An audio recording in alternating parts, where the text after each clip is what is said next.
Okay, this is site TH584, what we're provisionally calling Aybut Hills. This is about 200, 300 meters away from the first Nubian complex site that we discovered back in 2010. And what we found here is a very similar situation. So you have this gully that's cutting across the terrace, and it's eroding out part of the terrace. So it's giving us essentially a window back in time to look at what's underneath all this material. And when we discovered this site last week, what we found was that there was Middle Paleolithic Nubian complex artifacts eroding out of the side of the gully. And it had been desilicified, which means it's been under the ground. And the key for us is finding material that's buried so we can get some dates. So what we've discovered here is, so far, the best preserved Nubian complex site that we've ever found in the Arabian Peninsula. This is the most important discovery we have ever made here.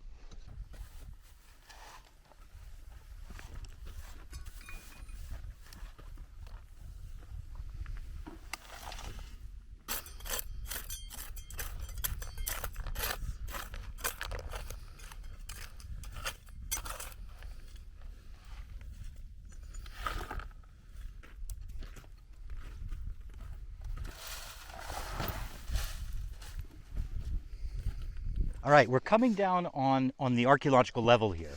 So you can see in the square we're cleaning, we've got 3 artifacts that have just popped up. And these are all 3 bits of debitage from chipping manufacture, making stone tools. But the exciting thing is it's embedded in a kind of concreted sediment. And it's not in the breccia that we were seeing earlier. It's in something different, something new we haven't seen before. So this is really good news. It's very promising partially because we can get an OSL tube into this sediment, which means we can get another type of dating, trying to directly date when these artifacts were deposited.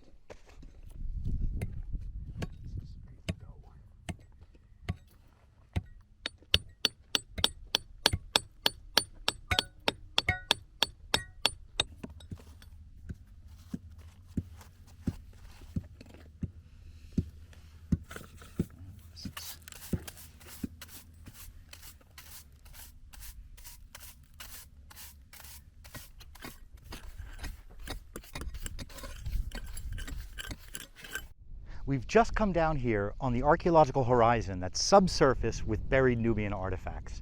So here's an example. We are at about 30 centimeters depth, and it's in this breccia, sitting on top of this looser material. We find these white desilicified objects. This one I'm not sure about, but these are definitely artifacts. And these, the qualities, the attributes of these indicate to us that it is part of the Nubian complex. So we're seeing things like faceted striking platforms. There was one pre-core that was a Nubian pre-core, so it wasn't completed, but they had started to prepare it and get it ready for Nubian Levallois reduction. And then over here, we have this buried flake over in this other square, and this is again is a classical. It's desilicified. It's got some root staining on it. It's been buried for quite a long period of time. Can't quite say what it is. It doesn't have any telltale markings on it. Ah, no, sorry, take that back. It looks like it's got some retouch along here, so it would have been used as a scraper. So this is actually a tool. So they've essentially retouched this edge to create a scraping edge.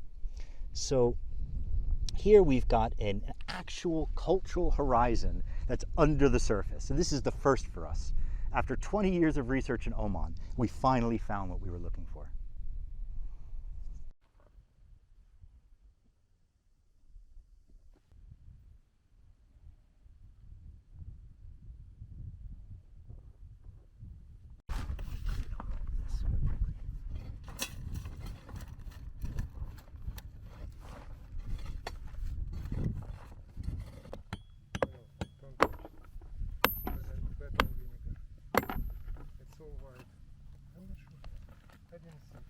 Amir, this stuff, is this surface stuff or stuff from Unit A? We can say Unit A. Okay. All right.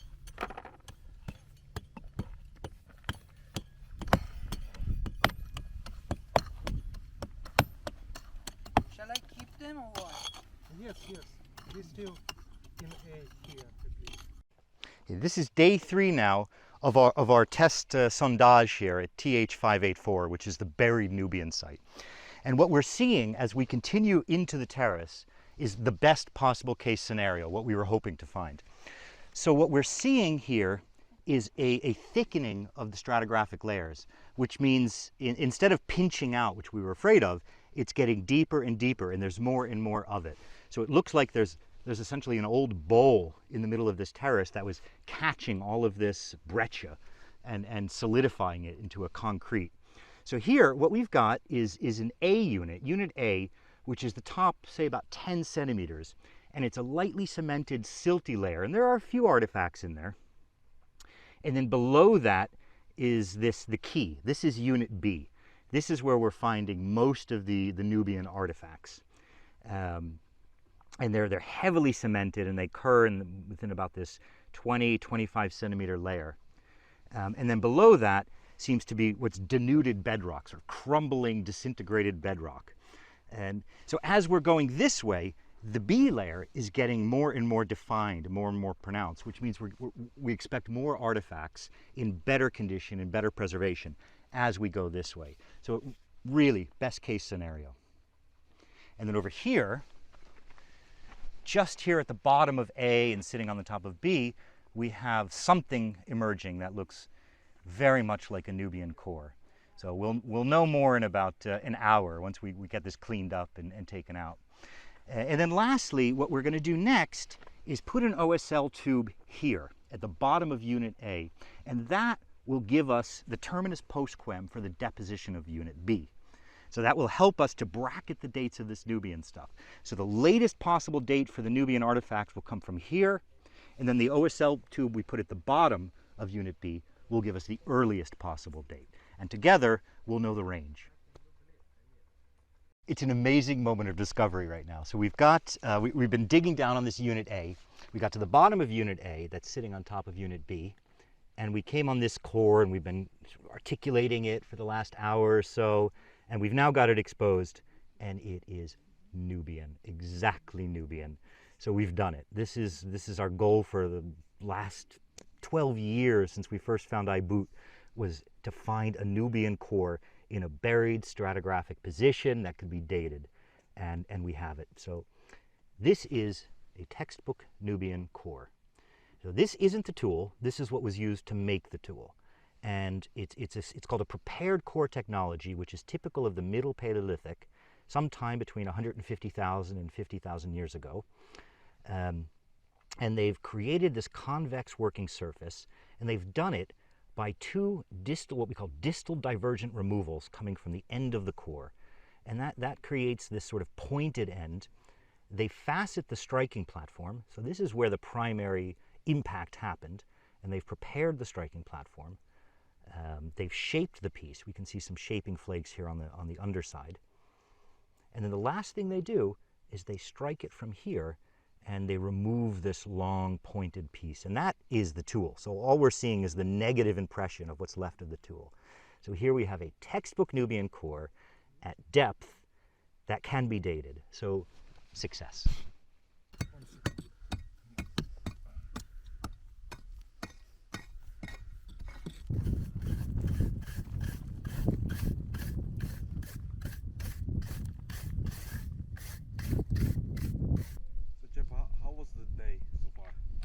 Today's going well. So we're back over in the Aybut Hills region. Dominik and I were over at 584, which is the main Nubian site. We're drawing the section, and we were looking at the interface between Unit B, which is this breccia, and then Unit C, which is this underlying bedrock, and trying to understand, why did this unit form? Why is it we have stratified Middle Paleolithic artifacts there, and yet nowhere else? Why can't we find it anywhere else? So while we were doing that, these two guys are over here at 505, which is only about 300 meters away, and they're digging through a similar breccia. It's not quite as well defined, and it's a little bit harder to dig through. It's much more cemented. But ideally, what we'd like to do is get more dates from this breccia deposit, so we can understand the formation of this landscape, and maybe get some guidance on where to look next for more stratified material. All right, here is 505. This is another Nubian site that's about 200-300 meters away from 584, which is the main Nubian site we've been working on. And we've also got some really positive results here. So first of all, this entire surface of this terrace is covered in Nubian cores. So it's a workshop. It's a manufacturing site where they are taking blocks of raw material and producing these Nubian artifacts. So here's an example of one of these Nubian cores, a really nice one, where it's got all the classic features. So it's got these distal divergent removals coming up from the end. It has this faceted striking platform, and then it has the final preferential blow here, which took off the tool. It took off the spear point, so you see the negative there. So we find these all across the surface, and then as we dug down, we began to find additional Nubian artifacts embedded in this what is essentially this concrete. It's worse than the breccia on the other side. The breccia on the other side, we could excavate it. This, we had to use hammer and chisel just to get the material out of the ground. It is so heavily concreted in here. And we found artifacts embedded all the way down into this, what is essentially hard rock. And unfortunately, this means we can't use optically stimulated luminescence.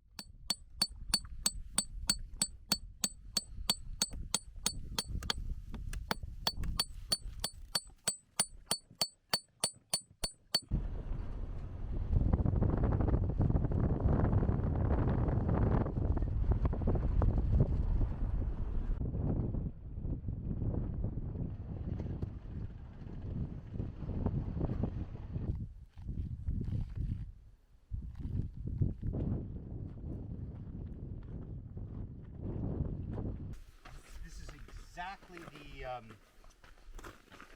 material, the stratigraphic unit, when we got to the bottom of the interface between the Holocene and the Pleistocene at Montefiore. We got like this gravelly layer.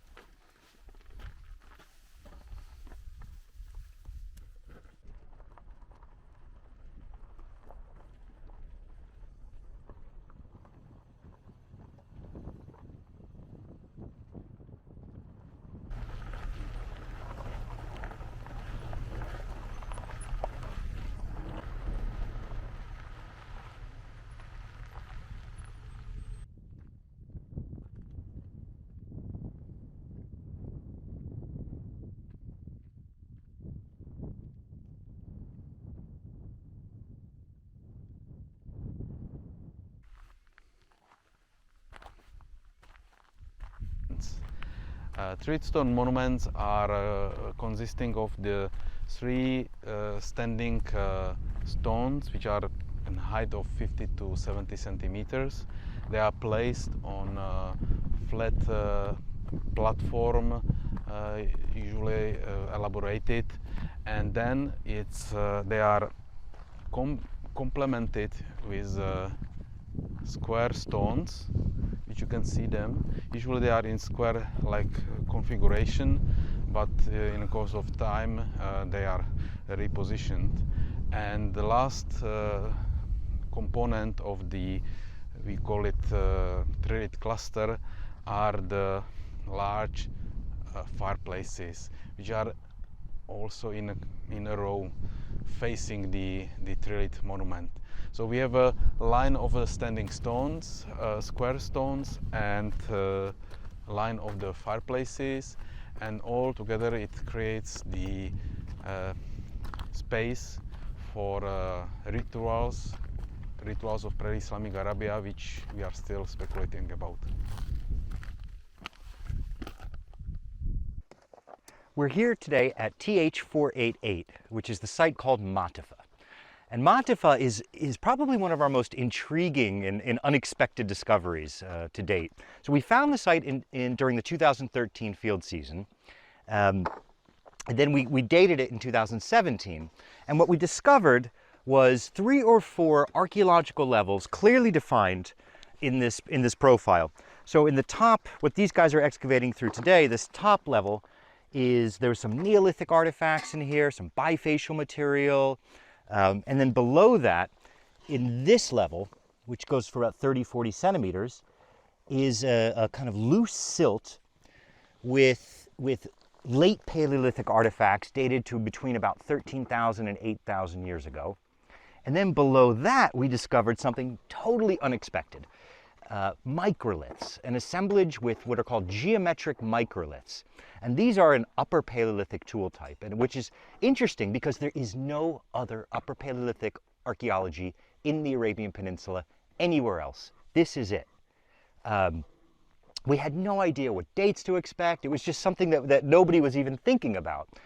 We dated it in 2017. The dates came back 2 years ago, and it was 30,000 years ago. And what makes this so intriguing is there's not supposed to be anybody in the Arabian Peninsula 30,000 years ago. This is the onset of the last glacial maximum. This is the dry, cold period when the deserts formed. And yet here they are in Wadi Gadoon, using these small geometric microliths, which are armatures for projectile points. This is essentially the invention of the bow and arrow here in the southern part of the Arabian Peninsula with nothing else around it. And what's so exciting about this is it proves that Ẓufār is a human refugium. This is where people contract into, and they can't live anywhere else. When it's too dry, when there's no water anywhere else, they come to Ẓufār. They come to these wadis, which are still filling up with water. And they're hunting, and they're using bows and arrows, which means they're not hunting giant cattle or giant bison or giant elephants like they were in the previous period. Now they're hunting smaller things that require a high velocity armature, like rabbits, lizards, birds. They're having to adapt to a new way of life. So this year, what we're trying to do is expand our understanding of the site. You can see in the first year, we only excavated 3 square meters.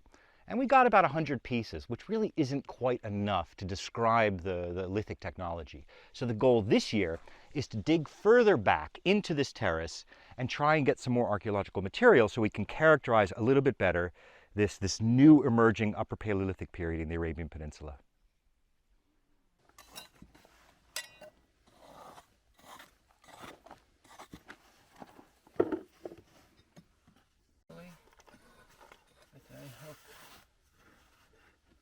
Start streaming as soon as possible. Yeah.